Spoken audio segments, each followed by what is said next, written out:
Hey, what's up? I'm Ashley. Thank you for watching this video. And today we're going to be talking about From Season 1, Episode 10, Season Finale.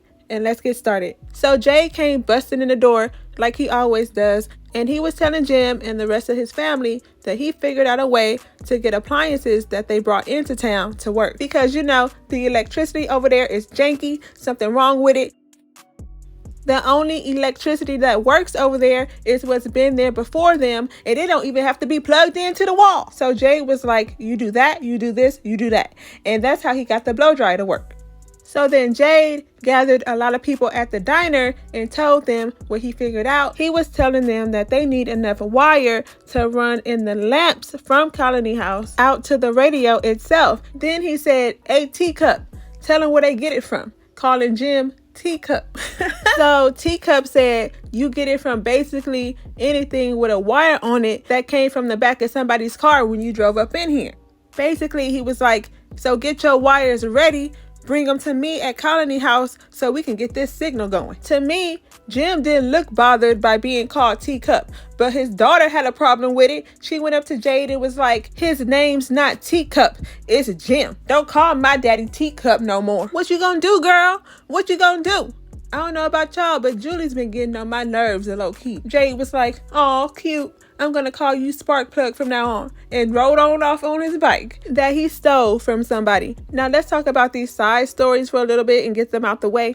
Ellis and Fatima are now engaged. He brought her out to the spot where he first saw her when she got stranded and proposed to her. He said something like, I don't even remember the person I was before you stepped out of that car, and I don't want to find out who I am without you. And I said, oh, I guess that's cute. And we saw that Kenny's mom is missing her husband, and then Jade walks in and sees her praying and can tell that she's sad. And we got to see a sympathetic and comforting Jade. If anybody could bring that out, it's her.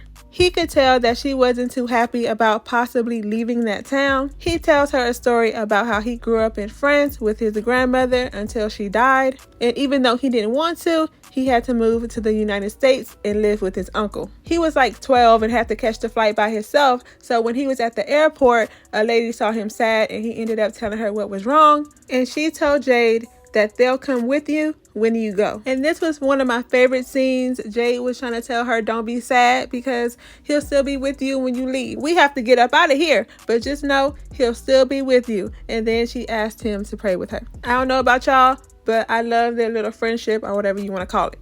And this girl right here, Christy, the paramedic, play too much. She be getting Kenny's hopes up and then be busting his bubble. I know it's not a lot of options out there, but Kenny, you need to move on. She be flirting with him and then want to throw in, you know I'm engaged though, right, girl? So anyway, back to this tower. Everybody putting in work, trying to get this radio signal going. They got all their wires together like Jade and Jim told them to, and constantly fooling around with these light bulbs. They got everything hooked up, but a storm is a-coming. Donna said, y'all better put everything away and come in this house. Y'all got about 10 minutes until this wind knocked that tower from off the house. Jim's like, I'm not putting this away yet. We worked too hard. So he's trying to get a signal until some man comes in. The man voice said, hello, is anybody there? And then it switched up real quick and said, is this Jim Matthews? Your wife should not be digging that hole. Jim was shook. He looked at Donna and said, watch my kids, and started running across the field to his house to try to save his wife. Everybody was like, where he going? Julie started freaking out because that's all she know how to do. Light bulbs started popping. Everybody was shook. Meanwhile, Tabitha is still back at the house digging this hole that's impossible to dig within a few days, but we just gonna roll with it. And she ends up falling right into this hole. She gets up and she sees this wire hanging down, and then she turns around and then there's Victor. There he go. He's been missing for a few episodes now. Everybody like, where Victor? Where Victor? There he go in the hole. How he get down there? He be creeping. He tells Tabitha, we got to get up out of here because this is where they sleep. Who? The monsters? How did the monsters get underground and how do they get up from out the ground?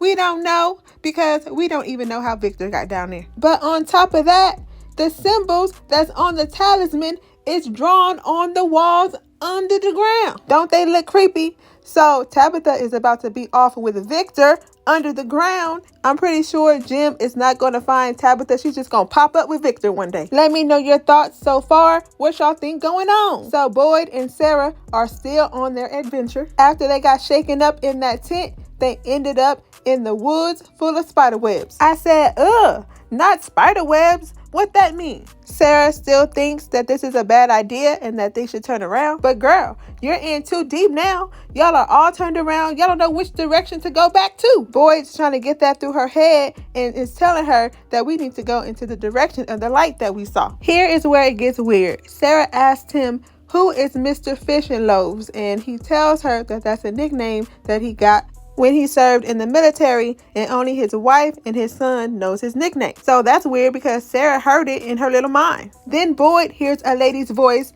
that Sara doesn't hear. And Boyd thinks it's a good idea to start running towards it. Sara's like, what are you hearing? Where are you going? What's going on? So he runs face first into all these spider webs and sees his dead wife tied up to a tree full of spider webs. She's stuck in them. What has him hallucinating is the question, and then she grabs his arm and starts screaming at him. He runs away, and then all these spiders come out of this hole. They get all on his body, start biting on him. He's taking off his clothes. He's trying to pull the spiders off his skin. Sara has to help him out. After that, either the spider bites or something out there got Boyd wanting to give up. He got this bad headache now and he feels like he can't go on. He's telling Sara, just go without me. Somebody got to go back and tell them what happened. But Sara never gave up on him. Sara is the only reason why Boyd didn't give up. They end up seeing this lighthouse, and that's most likely the light that they've been seeing and was walking to this whole time. But it's a storm now. The storm has came and they just lost. But then the boy in white shows up and telepathically talks to Sara and tells Sara that her brother was right. It's angry now. You have to get inside, and then points to this tree with a hole in it. He's creepy. Look how creepy he is. He just be standing back watching, but he be helping though. Sara told Boyd to get in the tree and that she'll be right behind him. And when she said that, I said, no, she won't. Sara was not behind Boyd when he got into that tree, and it might be a good thing. Look how small it is. Can you say claustrophobic? Because I can't spell it. I gotta Google search it first. But if you claustrophobic, this is one of your worst nightmares. The boy was like, help, help, get me out of here.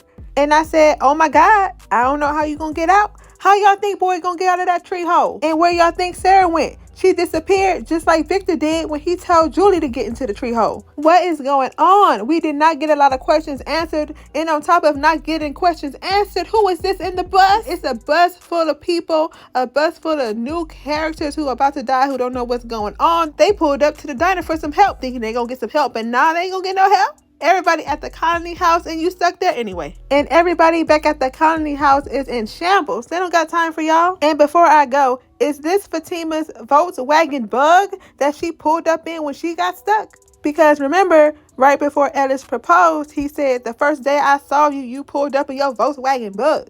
And I think this is not a coincidence that they're showing us her car that she pulled up in with this bus full of people that's about to get stuck too.